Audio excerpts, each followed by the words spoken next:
ఈ రోజు సమాజంలో చూసినట్లయితే హిందువులకో దేవుడు, ముస్లింలకో దేవుడు, క్రైస్తవులకో దేవుడు, చాలా మంది దేవుళ్ళు ఉన్నారు కదా. కొంతమంది అంటారు మీ దేవుడు వేరండి, మా దేవుడు వేరండి.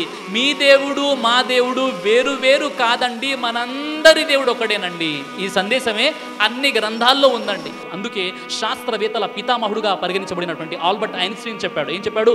There is some power which is leading total universe అని చెప్పాడు. దేర్ ఆర్ సమ్ పవర్స్ అని చెప్పలేదు.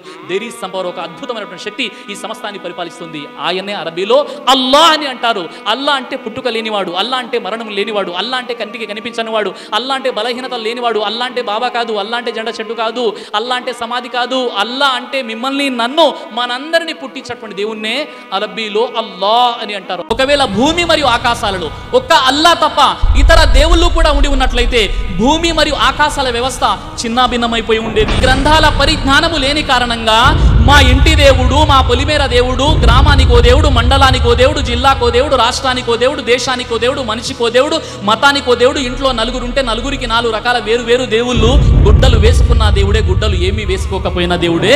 దీని పర్యవసానంగా రాష్ట్ర జనాభా కంటే కూడా దేవుళ్ళ సంఖ్య ఎక్కువగా పెరిగిపోయింది. ఎవరినైతే దేవుడుగా భావిస్తున్నామో దేవుడా కాదా అని తెలుసుకోవడానికి 5 గుణ లక్షణాలు ఉన్నాయి. 1, దేవుడు పుట్టడు. 2, మరణించాడు. 3, కనిపించడు. 4, ఆ దైవాన్ని పోలిన రూపం లేదు. 5, ఆ దేవుడు మానవతరం ధరించి ఈ లోకానికి రాడు. అల్లా అంటే ముస్లింల దేవుడు అని హిందువులు అపోహలో ఉన్నారు. అల్లా అంటే మనందరి సృష్టికర్త అయినటువంటి దైవం.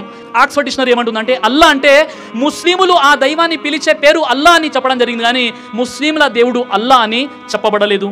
కాబట్టి సోదరులారా, అల్లా అంటే కేవలం ముస్లింల దేవుడు మాత్రమే కాదు. అల్లా అంటే ఈ సర్వాన్ని సృష్టించినటువంటి దైవాన్ని అరబీలో అల్లాహ్ అని అంటారు.